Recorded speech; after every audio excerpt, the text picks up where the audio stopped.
Une thèse qui, je dois dire, m'a posé quelques soucis en termes de définition, car entre histoire de l'art, histoire de l'architecture, histoire des représentations, j'ai eu un certain nombre de crises, hein, cycliques, comme on a pu parler tout à l'heure, hein. Ça a été voilà, assez délicat, hein, pour trouver un équilibre entre ces différents aspects de mon travail.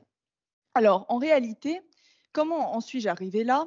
Eh bien, ça a été assez compliqué, donc je ne vais pas vous faire toute l'histoire. Simplement, il y a un moment où je me suis posé une question, ça aurait pu être pour le déclic aussi ce matin.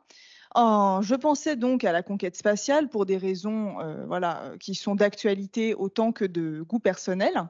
Et je me suis demandé s'il existait une architecture du Space Age, et si tel était le cas, quelle est-elle et comment s'exprimait-elle?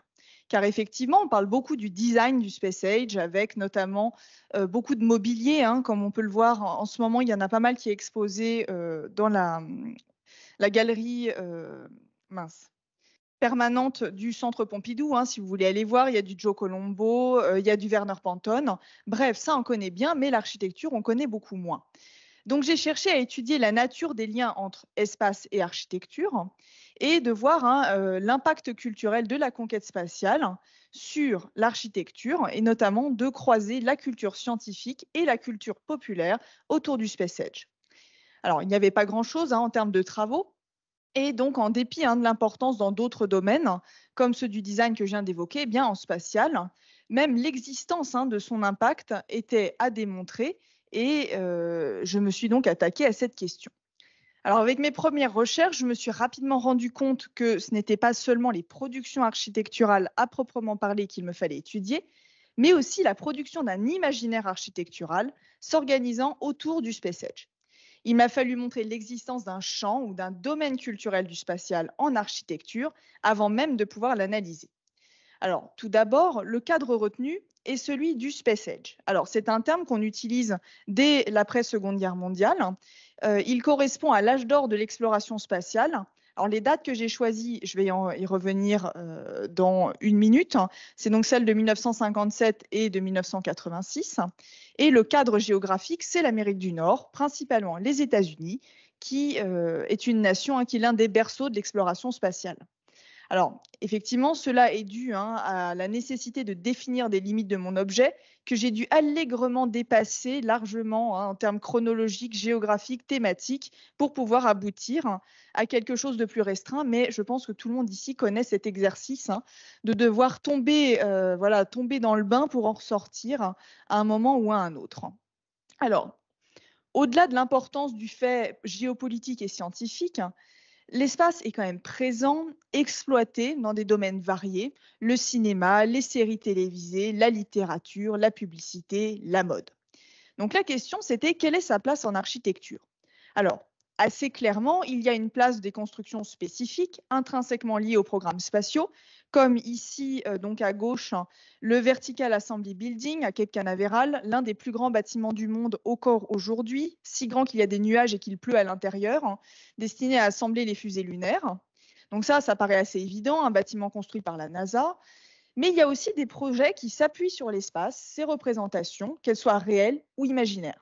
C'est notamment le cas, hein, pour l'aéroport de Los Angeles, dont le bâtiment thématique, hein, prend la forme d'une soucoupe volante, une référence, hein, qui est tout de suite prise par ces architectes, hein, assez célèbres en Californie, William Pereira, Charles Luckman, Welton Becket.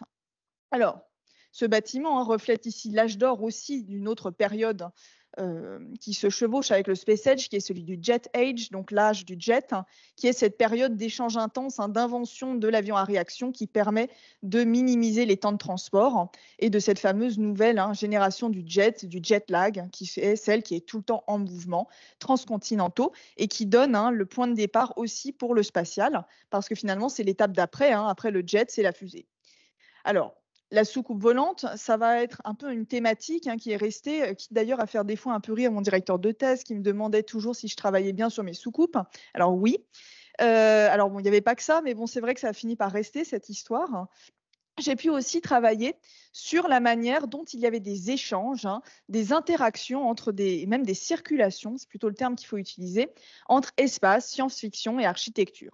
Alors, un exemple rapide, L'hôtel Contemporary, que dû mettre dans l'autre sens, d'ailleurs j'aurais dû le mettre à gauche, tant pis, construit en 1971 par l'agence Welton Beckett, hein, qui était à cette époque déjà disparue, qui a été construit donc à Walt Disney World en Floride, hein, qui a cette forme de A caractéristique, traversée par le monorail qui dessert les parcs Disney, et qui est repris en 77 sur la couverture d'un roman de science-fiction spatiale par un illustrateur relativement connu dans le domaine, hein, mais pas non plus tant que ça, Peter Jones. Alors, ici, un exemple un peu prosaïque, mais c'était l'une des premières rencontres pour moi entre le vrai bâti, si on peut dire, qui se mélange à la fiction, qui prend sa source dans un imaginaire spatial, parce qu'il a été beaucoup décrit comme une vision de science-fiction de Buck Rogers, de Flash Gordon, hein, ce bâtiment de Walt Disney World, et qui du coup s'appuie sur cette source et qui va redonner une inspiration à des artistes. Alors cette question de la poule ou l'œuf, hein, du cercle m'a beaucoup embêtée jusqu'à un moment où je me dis que de toute façon c'était pas grave, il n'y a pas de début, il n'y a pas de fin. Bon, de temps en temps je trouverai un exemple qui est avant, si j'en retrouve un autre, tant pis. Et il a bien fallu que je me fasse une raison, hein, parce que au fond, à chaque fois que j'étais en train de me dire c'est ça d'abord ou ça d'abord, c'était déjà trop tard, j'avais trouvé autre chose qui contredisait ce que j'avais déjà trouvé. Tant pis. Alors, au fond, ces bâtiments, donc que ce soit le VAB qu'on vient de voir, le Theme Building, le Contemporary, sont des exemples de ces liens pluriels et protéiformes entre espace et architecture et de la place de cette dernière dans un space age culturel, bâti, matériel aussi. Alors, au fond, hein, on voit qu'il y a une culture spécifique qui s'établit, qui s'empare et s'approprie l'espace et ce qui l'entoure, la science pure, entre guillemets, des éléments donc issus, hein, de l'exploration spatiale, qui passent dans la fiction et qui sont aussi saisis par les architectes et les acteurs du domaine de l'architecture en général. Ils s'inscrivent d'emblée dans cet imaginaire, comme le montrent les travaux de certains critiques reconnus, alors notamment Charles Yanks. Ici, une page à gauche, hein, de son livre Architecture 2000, c'est le chapitre qui est intitulé The Logical Tradition, où il parle des stations spatiales en prenant des illustrations venant notamment de 2001 Odyssée de l'espace. Et à droite, un article de Rainer Banham que j'étais extrêmement étonnée de découvrir, dans lequel il raconte, hein, quand il a été voir Star Wars au cinéma. Bon, c'est 81, c'est la publication du recueil. L'article, il sort en 77, juste après la sortie du film, où il est, voilà, il est extrêmement satisfait. Il trouve que c'est un film très philosophique, que tout le monde doit s'en inspirer et que c'est formidable. Alors, telle n'était pas ma surprise quand même. Je pensais Rainer Banham, le brutalisme, bon, les Smithsons. Eh bien non, je suis tombée sur Leia, donc j'étais assez étonnée. Mais au fond, hein, ça montre, hein, qu'il y a ce mélange. On a aussi Peter Blake qui écrit beaucoup sur la question. Alors, ce mélange entre culture scientifique et culture populaire participe d'une réflexion sur la hiérarchie entre le high et le low, ou une culture haute, une culture basse, grand art, art mineur, qui s'applique aussi à l'architecture, hein, longtemps considérée comme l'art par excellence, hein, le grand art par excellence, et aussi, hein, à cette culture populaire, bon, plus bas de gamme en quelque sorte, hein, et qui du coup reprend des fois ses lettres de noblesse, hein, et cette dichotomie, hein, entre high et low revient vraiment à tous les étages de mon travail. Alors, en ce qui concerne le cadre chronologique, j'en dirais juste un mot. On pourrait éventuellement, après, si ça vous intéresse, en reparler. Ça a été l'objet de grands débats aussi. Je souhaitais absolument partir du moment où l'espace, c'est une réalité. Ce n'est pas simplement quelque chose qui est de l'ordre du fantastique, comme voilà, dans les écrits de Jules Verne. Donc, je suis partie du lancement de Sputnik 1, le premier satellite à avoir été lancé en orbite par les soviétiques, même si c'est quelques mois après qu'intervient la réponse américaine et le lancement d'Explorer. J'ai choisi de finir aussi sur une date liée à l'histoire spatiale, car au fond, il n'y a aucun bâtiment qui permettait de dater une fin quelconque. Donc je me suis arrêtée en 86 à la destruction en vol de la navette Challenger, drame s'il en est un, vu en direct par des millions notamment de petits-enfants à l'école, avec la perte de l'équipage, hein, des 7 membres de l'équipage. Et où il faut dire que c'est quand même une fin assez nette. Il y a 4 ans de break d'exploration spatiale, de lancement, pour essayer de trouver ce qui s'était passé. Et de toute façon, c'était déjà un petit peu mollasson cette histoire, parce qu'au fond, une fois qu'on a marché sur la Lune, on se rend bien compte que c'est pas demain qu'on va aller sur Mars. Donc, hein, l'enthousiasme était déjà relativement bas. Alors, je vais, oh, ouais, pas tout de suite. Au fond, oui, non, je vais garder un certain suspense quand même, même si au fond, il y en a pas beaucoup. Alors, je vais, En fait, non, pour, tenir le timing, je préfère quand même vous présenter d'abord les sources parce qu'au fond, c'est ce qu'il y a de plus intéressant. On a vu que c'était un thème, hein, dans cette journée, tout le monde a parlé de ça. C'est normal, hein, c'est un peu le nerf de la guerre et après j'essaierai, bon, rapidement de vous présenter les constats, éventuellement mon plan, mais bon, au fond, c'est plus intéressant de s'occuper des sources. Alors, j'ai opté pour ce travail, hein, pour une approche large de l'architecture et de son histoire, dans laquelle j'ai cherché à intégrer cette dimension imaginaire du bâti pour comprendre comment fonctionnait le domaine dans son ensemble. J'ai donc ainsi considéré aussi bien des propositions bâties que des discours d'architectes, des projets prospectifs, notamment Archigrammes, des fictions spatiales provenant d'exemples cinématographiques et télévisuels, comme pouvait le faire Banham avec ma modeste échelle, et de l'illustration aussi de science-fiction qui est très présente dans ces années-là. Alors, ces interrelations et ces croisements m'ont amené à me demander comment la conquête spatiale, en envahissant l'espace médiatique, s'était déclinée en architecture, avec aussi bien des constructions bâties, le theme building, le VAB, que des architectures spatiales de fiction. Alors, bon, pour faire gros, on va dire l'étoile de la mort, mais il n'y a pas que ça. C'est-à-dire que c'est un raccourci qui va assez vite aussi, parce qu'en plus, c'est une inspiration directe à partir d'un satellite, hein, américain, le satellite Telstar. C'est une copie quasiment conforme de la chose. Alors, au fond, pour mieux appréhender cette relation, j'ai conçu mon sujet, avec d'abord une attention à ce que je pouvais essayer de considérer comme des architectures représentatives de la conquête spatiale. Alors à première vue, le qualificatif de Space Age paraissait pour moi s'appliquer à des bâtiments qui, de par leur forme, leurs matériaux, leurs couleurs, présentent une référence à l'espace ou à sa culture. Alors, ça a fini par aboutir à une grille qui a changé je ne sais pas combien de fois. Bon, j'ai réussi à atteindre un état assez satisfaisant à la fin. Mais au fond, ce qui a été étonnant, c'est que mes premières impressions, après, je me suis dit: «Non, mais en fait, c'est pas du tout ça, tu n'as rien compris, tu n'as jamais compris ce que c'était que l'espace ou le spatial». Bah, en fin de compte, après avoir retravaillé, être revenu dessus, après avoir dépouillé des revues, vu des films, vu des architectures, eh bien, ça s'est avéré être plutôt juste, hein. Donc faut pas désespérer, hein, quand on commence à travailler, que l'outil paraît totalement, nul et à abandonner. Des fois, il peut revenir, hein, faire un comeback, hein, sous une forme qui finalement paraît, plus satisfaisante. Alors bon, je vais pas, trop détailler cette grille, parce qu'au fond, hein, ça va aussi être très lié à ces autres sources.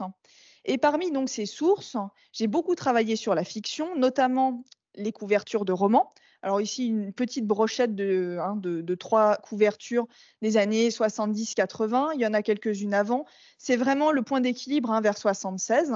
Donc là, déjà, ça m'a permis de me confronter aussi à une étude de l'architecture de non-architectes. Je me suis aussi intéressée donc beaucoup à des films et à des séries. Notamment, hein, donc, celles produites dans les décennies 60-80 qui évidemment était ma période d'analyse et donc j'ai essayé d'élaborer, hein, des outils d'analyse et de réflexion à partir alors de tout un tas d'outils différents, notamment des logigrammes. On parlait d'organigrammes. Moi, c'était plutôt un processus décisionnel que j'ai essayé de coucher sur le papier pour comprendre pourquoi il y a des fois où je me disais: «Oh, ça fait science-fiction, ça fait spatial», mais j'étais un peu incapable de dire pourquoi. Alors ça a été l'objet aussi de beaucoup de discussions, hein, avec mon directeur. Et donc, hein, j'ai abouti à ces différents outils, grilles et cetera. Alors donc les images sont principalement issues, de ces films, de ces séries.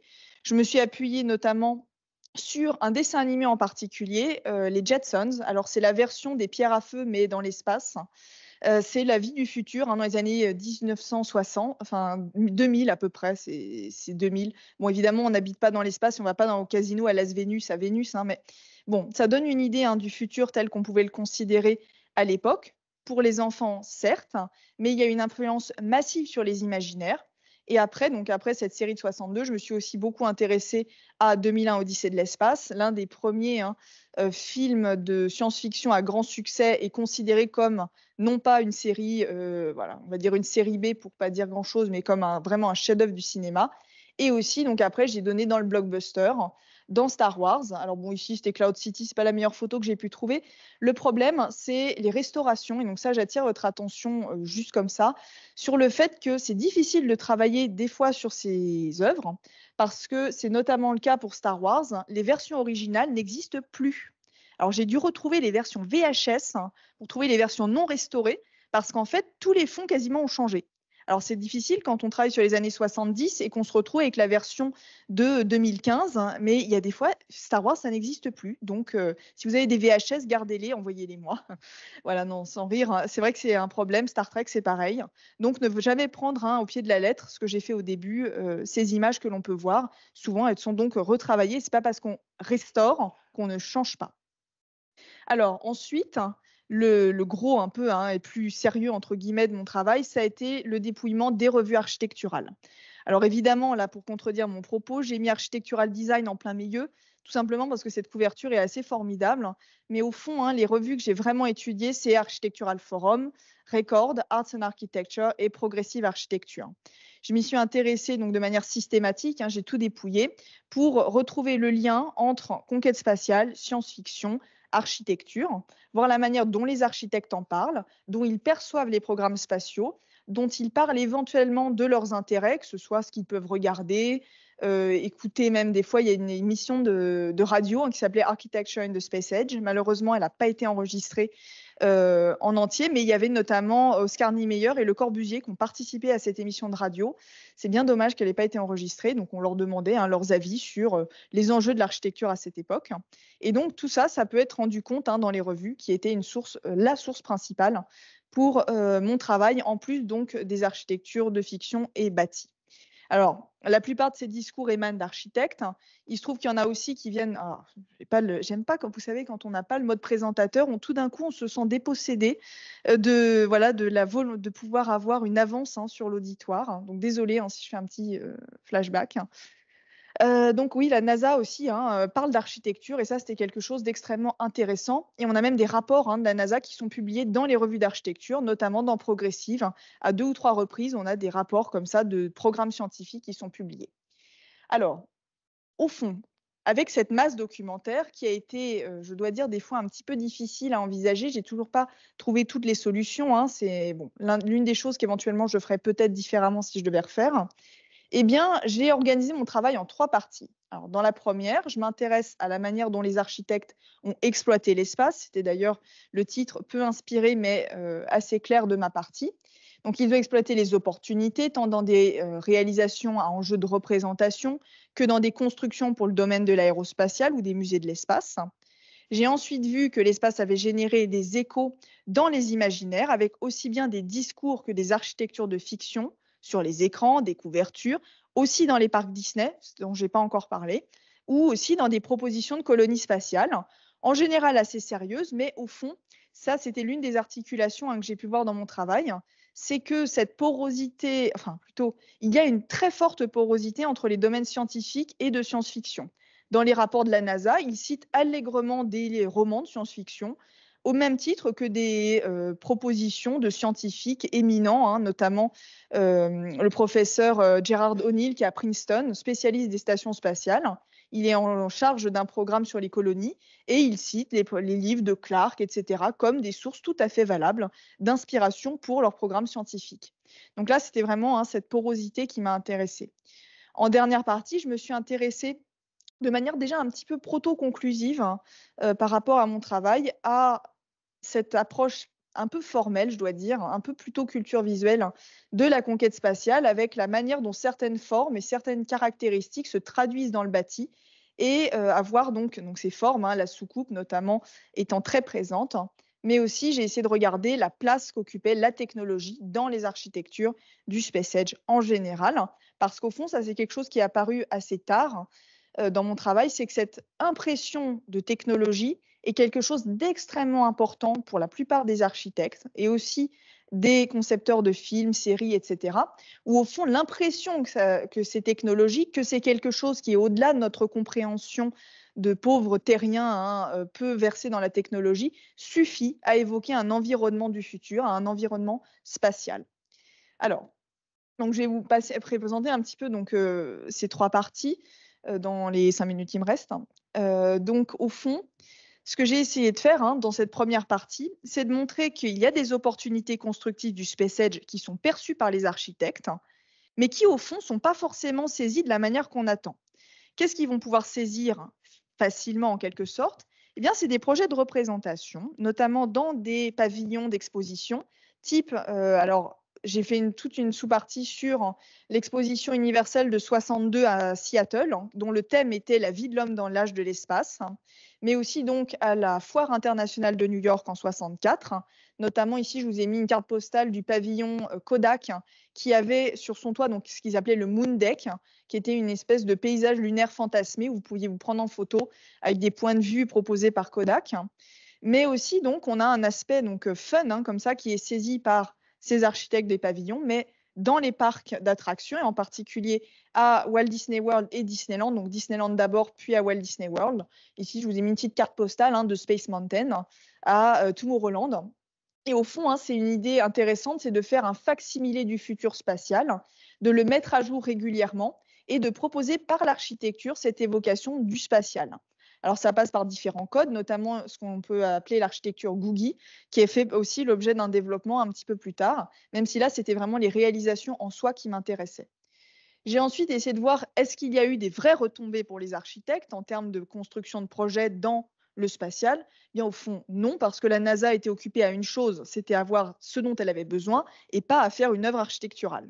Alors pourtant, dans le discours, c'est très présent, les architectes sont très contents. Je vous ai mis cette citation, elle est un petit peu longue, mais elle est intéressante. Voilà, en gros, on est tellement attaché à cette idée que l'espace, la Lune va changer notre vie, que toute l'architecture, du coup, après, derrière, va être chamboulée. Au fond, c'est pas si vrai que ça, mais la manière dont c'est perçu est très présente et revient très régulièrement. Là, on est en 1966. Ça continue jusqu'en gros 69-70. Après, ça commence à un petit peu se dégrader du fait qu'on n'a pas vraiment de nouveaux résultats en termes de spatial. Donc, je me suis intéressée à ces réalisations. Alors, la NASA, il n'y a pas grand-chose. Ce qui est le plus intéressant, c'est les sièges de l'aérospatiale, dans lequel, alors là, pour le coup, c'est plutôt des architectes liés au modernisme américain, notamment au modernisme californien, voilà, qui sont amenés à construire, mais ils vont arriver à bâtir une vision de l'aérospatial et du spatial californien, glamour, comme pouvait dire Stuart Leslie, qui a beaucoup écrit sur la question, chic, avec donc ces architectures extrêmement sobres, extrêmement élégantes aussi, notamment. On voit cette rampe de chez Convair, General Dynamics, extrêmement publiée. Ça, c'est une photo de Julius Shulman. D'ailleurs, on peut, voilà, pour ceux et celles qui connaissent, vous l'avez peut-être déjà un peu subodoré. Mais aussi, donc, à gauche, là, le Space Technology Center, qui est intéressant parce qu'ils ont tourné un épisode de Star Trek où on le voit en gros comme une colonie spatiale, alors qu'en fait, ils sont à 2 pas de chez eux. Ils sont à Redondo Beach, dans la banlieue de Los Angeles. Alors, les sièges de l'aérospatial, comme ça, vont marquer ce qu'on peut percevoir comme une architecture du spatial. Mais il y a aussi, il faut rajouter, ça c'était l'objet d'un 3e chapitre, toutes les architectures dans lesquelles on va avoir l'objet de présenter, d'exposer l'espace. Alors là aussi, retour, mais sur un aspect pas simplement de l'extérieur des pavillons, sur l'intérieur des pavillons, avec les écrins pour le spatial que sont en particulier les 2 pavillons américains, celui de 67 et celui de 70, donc Montréal et Osaka, dans lesquels à la fois le matériau du pavillon et son architecture va évoquer les capacités du spatial, le dôme géodésique est l'un des grands domaines, des grands rêves du spatial, plus les panneaux de polycarbonate. De l'autre côté, on a cette toile plastique qui est exactement celle qui est utilisée pour les combinaisons des astronautes. Donc là, j'ai fait un lien entre muséographie, architecture et exposition. Donc c'était la manière de voir comment l'architecture peut aussi se teinter par ce qui est dedans, en fait. Elle est presque contaminée par ce qu'elle abrite. Et même combat pour les musées du spatial qui sont ouverts tout de suite, avant même qu'on ait marché sur la Lune. Il y a des musées du spatial et de l'aventure lunaire. Alors là, ici, je vous en ai mis 2 pour vous montrer qu'il y a différentes manières de le présenter. Donc, je me suis intéressée aussi à ces formes, à la manière dont on va présenter le spatial, présenter une architecture qui serait à même d'évoquer cette aventure formidable. Alors, petit mot rapide sur la 2e partie. Elle était consacrée plutôt aux rêves, plutôt qu'aux constructions bâties, avec un volet sur le texte, sur la manière dont les architectes perçoivent l'espace, notamment Peter Blake, à la manière dont il va rassembler science-fiction, prospective et spatiale, donc en particulier dans cet article, où il compare Archigram aux constructions du VAB et donc de la NASA. Je me suis aussi intéressée à la manière dont ils vont parler de la science-fiction, les architectes. Je me suis intéressée, alors c'est un petit peu, d'un côté, c'est les architectes qui voient le spatial. De l'autre côté, c'est les artistes qui voient les architectes et le spatial aussi. Alors, ça a été un peu dur de trouver le plan. Finalement, ça marche mieux quand on lit. Je suis désolée, j'essaie de vous refaire la logique interne, mais je crois que je n'y arrive pas tant que ça. Je me suis intéressée donc aux bâtiments réels qui sont utilisés dans les fictions spatiales, type le fameux TRW, Centre donc, de technologie spatiale, ou ici, c'est la station d'épuration de, de Los Angeles, ce qui est un peu triste, mais qui apparaît dans un nombre de séries incalculable, toujours pour du spatial ou équivalent. Bon, alors je suis désolée, c'était le plus soft que j'ai pu trouver. Non, je rigole. C'est pas si lewd, on dirait en anglais que ça, Star Trek, mais bon, des fois, c'est vrai qu'il y a des épisodes qui sont un peu des nanars. Celui-là en fait partie. Dommage, parce que c'est un des bâtiments les plus intéressants. Juste, bon, je finis dans 2 mots, puis voilà. Pour vous montrer un petit peu. Il y a ce fameux Googie, donc là, c'est dans la manière dont on va le représenter, cette architecture sud-californienne qui va se retrouver autant, qui va se déplacer plutôt vers l'Est américain, mais au fond, c'est extrêmement ancré dans la Californie, et qui va du coup être un peu condamné, ridiculisé, caractérisé de kitsch, vulgaire, commercial, et qui va devenir l'un des vecteurs du spatial, et notamment au travers des fictions comme les Jetsons, mais aussi de ces fameux parcs à thème, ou presque une espèce d'extension du parc à thème qui est cette exposition de New York en 64, qui vont favoriser l'expression de cette architecture blanche, dynamique, extrêmement liée au vocabulaire de l'atome et du spatial. C'est le cas d'ailleurs donc dans ces Jetsons. Alors, ce qui m'a été l'occasion aussi de me lancer un petit peu dans une analyse croisée avec Learning from Las Vegas, parce que effectivement, je me suis rendu compte que la plupart de ces bâtiments, c'était franchement des docks ou des decorated sheds, avec une architecture qui va reprendre ce qu'elle représente, type les casinos, le casino jeton, le casino dés, le casino roulette. Ça permettait aussi de voir un petit peu que le spatial, c'était pas simplement un rêve de petits hommes verts, mais une architecture qui serait beaucoup plus connectée à la Terre, même si on l'excentre à l'extérieur. Alors, le dernier chapitre de cette partie était destiné à la manière dont on va rêver la ville de demain, le cadre bâti de demain sur Terre. Donc, comment on va pouvoir générer cet environnement spatial sur Terre. Alors, l'exemple principal, c'était donc les endroits où on a pu faire ça, les parcs à thème, type Epcot et Tomorrowland à Disney, où là, je m'intéresse plutôt au dispositif scénique qui est mis en scène, mais aussi, je m'intéresse aux colonies spatiales. Non, ça, on s'en fiche. Voilà, donc je vous parlais que la NASA se retrouvait dans les pages des revues architecturales, c'est le cas. Mais aussi, donc j'ai regardé les rapports de la NASA. D'ailleurs, non, c'est pas ça, c'est l'inverse, les deux légendes, c'est pas grave. Au fond, c'est la NASA, c'est la même chose.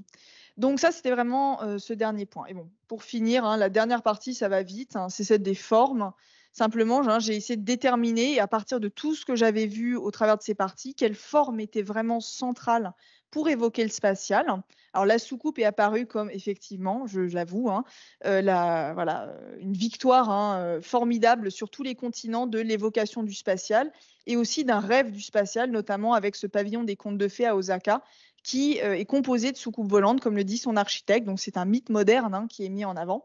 Il y a aussi donc d'autres caractéristiques que je ne vais pas évoquer. Le dôme géodésique en faisant partie quand même, étant central. Les sphères aussi. Ce fameux lien entre le satellite, les architectures sphériques qui sont pensées comme des abris lunaires.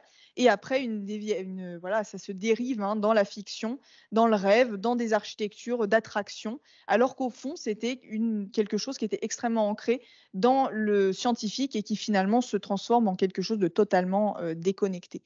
Et enfin, le dernier aspect de cette partie, c'était ce rapport à la haute technologie et la manière dont on va cacher l'architecture sous des aspects technologiques, notamment au travers de parements, au travers aussi des fois de représentations faisant écho à la conception par ordinateur, la CAO, qui est à ses débuts.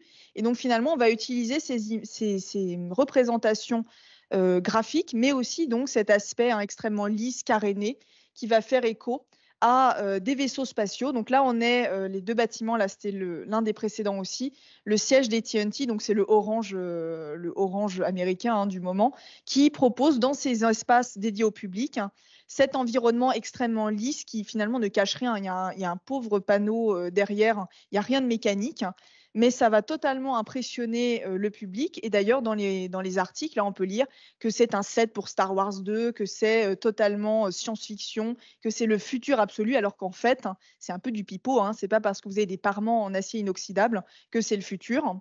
Mais c'est un raccourci qui fonctionne parce que c'est comme dans les fictions spatiales, vous avez un protagoniste qui enlève un truc au mur, il y a des fils, des tuyaux partout, il bricole, paf, ça remarche, c'est formidable. Vous, vous savez pas ce qui s'est passé, eux, ils savent. Eh bien, c'est le même mécanisme, hein, cette impression de maîtrise de la technologie, alors qu'au fond, il y a rien qui fonctionne, il y a rien qui marche. Donc, en un mot, il y a plusieurs constats qui sont ressortis de ce travail. Tout d'abord, la conquête spatiale a eu une réelle influence sur la scène architecturale, tant en termes de programme que d'image. Les architectes se sont appuyés sur l'espace et son image dans le cadre de programmes très divers, ce qui a été d'ailleurs un problème, hein, pour les appréhender. Et ils sont autant, hein, utilisé l'espace d'un point de vue conceptuel que formel, avec bon, les formes issues du scientifique, mais aussi, hein, de la fiction comme la soucoupe, hein. Il y a ces formes et ces critères, hein, qui sont liés à la conquête spatiale et à son imaginaire, qui vont nourrir et former une architecture du space age, qui pourtant n'est pas constituée en tant que telle, c'est pas un mouvement, hein. Mais par contre, il y a des réalisations, alors moi surtout à l'échelle des États-Unis, mais j'ai déjà commencé à en chercher ailleurs et il y en a beaucoup, il y en a partout en Europe aussi, qui vont comme ça, hein, se définir.